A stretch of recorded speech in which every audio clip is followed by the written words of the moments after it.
She's back to work. She's back to not reading. I'm trying.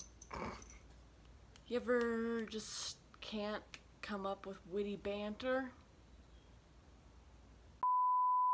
Hey howdy, welcome back to my channel. This was originally not my idea for a video at all. The idea that I was gonna do wasn't really working, and then I was gonna do just a plain old book review, but this month so far, as far as reading goes, has not been going great for me. I just had not had a lot of time to sit down, and I thought I would have a lot of time on vacation to read, and I didn't. I only finished one book. So this is something a little different than what I had initially planned. This is a book haul, but it's not a book haul of books that I bought this time. It's a book haul of books that were given to me while I was visiting my family back in Montana. My dad gave me a bunch of books, and also I bought some books from a local bookshop. I have a little bit of a selection, and I thought it would be fun to show you.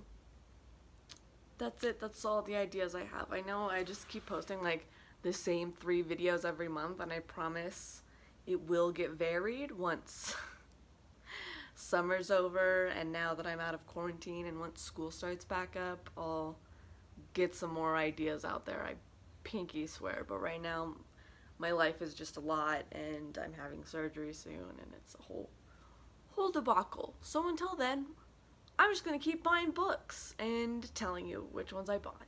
So let's start out with the books that I bought, just because I think they're not as exciting. I did go to Barnes & Noble back in Montana with my friend, because that is our #1 activity, and I miss book shopping with her. So we went to Barnes & Noble, and I picked up a copy of Lost Girls, an Unsolved American Mystery by Robert Kolker.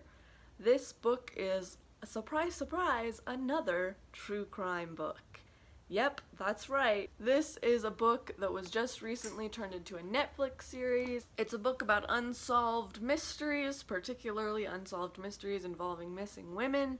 But I have really been wanting to see the Netflix series. I've heard great things about it, but of course, if I'm gonna watch a true crime series, then you bet your ass I'm gonna read the true crime book first. So now I own it. And then I went to a little shop that is one of my favorite independent bookstores of all time. It's in Billings, Montana. It's called This House of Books. I absolutely love the people that work there. I love the book choices that they have, and I just think they're a great shop all around. And I got 2 books while I was there, because I insist on buying a book from them every time I go. And so first thing I got was Japanese Death Poems, which is a compilation of poems written by monks and Midge. Here, look at her. Aw, what a cute baby. What a sweet baby.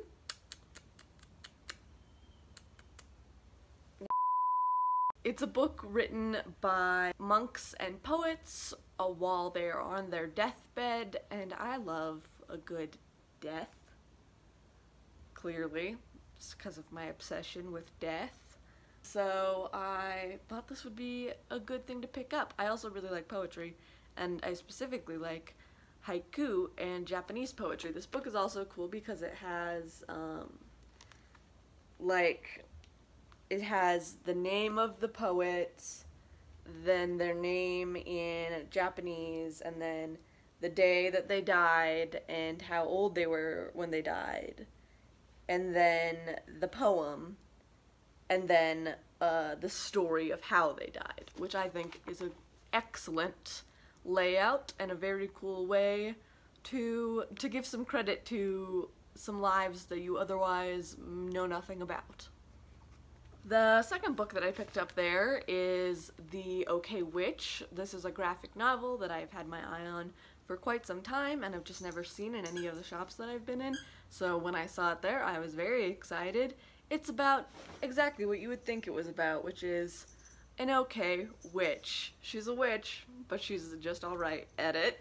And the illustrations in it are so adorable. It is just absolutely darling. Let me see if I can find a good page to show you. Like, here's a just so cute. Such cute illustrations. And she's a 13-year-old. Her name is Moth Hush, which is such a cute name, and I just am so excited about this book.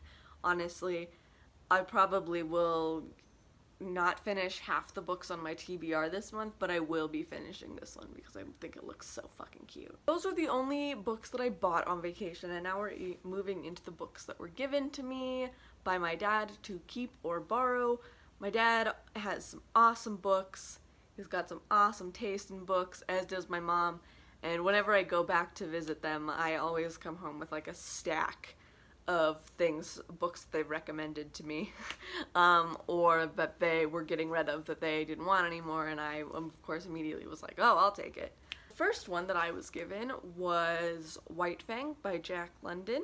I read Call of the Wild earlier this year by Jack London, and so when I saw that my dad was getting rid of this one, I thought I better pick it up. It's similar to Call of the Wild in that it is about a dog. This one I think is about wolves, though, not dogs. It's a wolf that gets captured and then goes through some shitty owners and inevitably finds a good owner. So basically the same plot as Call of the Wild, but with a different dog. Wolf. Excuse me. And then I picked up Salem's Lot by Stephen King. My dad just reread this book. This is his favorite Stephen King book, and I have never read a Stephen King book. I do want to, though. There's a lot of Stephen King books that I want to read, and I just haven't picked one up yet, so I thought, hey, maybe this will be my first one, and took it. I know Salem's Lot is like a Stephen King's vampire book, and vampires are one of my favorite topics, so if there was a Stephen King book that I was gonna enjoy, this would probably be it. And then I got The Island of Dr Moreau, which is an H.G. Wells book. My dad also really likes H.G. Wells. Like myself, I have mentioned on this channel that I recently got into H.G. Wells earlier this year, and this is one of my dad's favorite H.G. Wells books, so he gave this to me as well to pick up. And then I got a couple big books, The Treasury of Hans Christian Andersen and The Complete Fairy Tales of the Brothers Grimm. They're super cool editions. They go together like this, which I love the way the bindings look.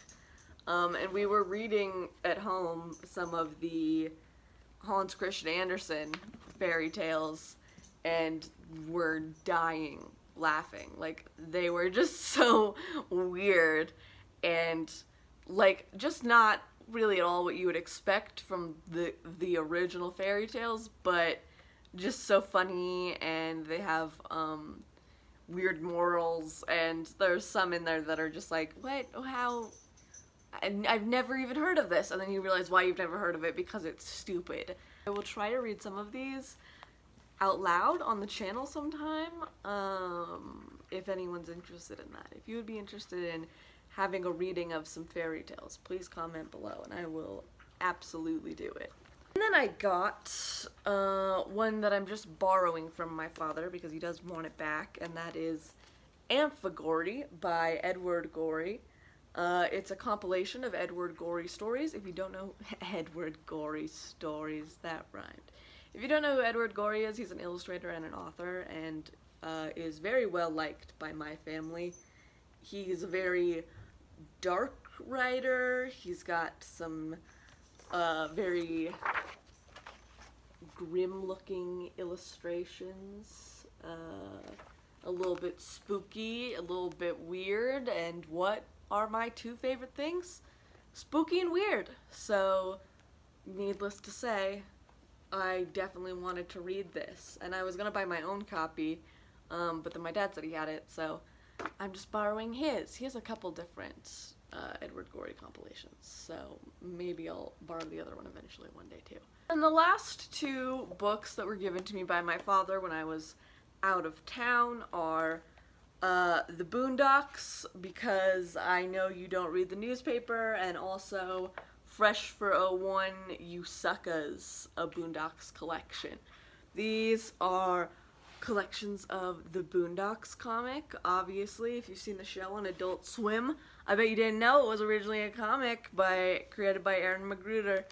And I just think the Boondocks is hilarious. I love Huey and Riley. I think they're great characters, and I also think that they're surprisingly timely, especially given the circumstances right now.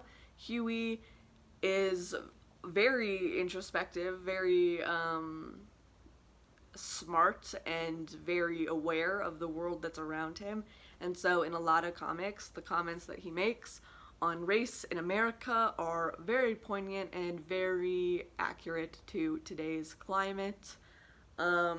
And I think they're severely underrated as comics as well. I think the Boondocks is great reading material and also great art material, and the show is great as well, but there's so much more in the comics than there is in the show. So I definitely would 1000% recommend, if you want to pick up a comic this year, to pick up the Boondocks. I am the stone that the builder refused. I am the inspiration. Great theme song. That's it. That's all I have for you today. My life is a bit of a mess right now, but one of the things I am really enjoying is posting on YouTube, so even if my reading right now isn't necessarily at a place I want to be, I still want to be able to do this and have fun with it. And I don't even know why I'm explaining this, because I only have like 17 subscribers and none of them probably give a shit about this. But that's the case, so I'm gonna wrap it up now. I hope you liked this video. If you didn't like this video, then you know the drill. Don't watch it, or do watch it and don't enjoy it. I'm not in charge of how you waste your time. I'm really not. Goodbye!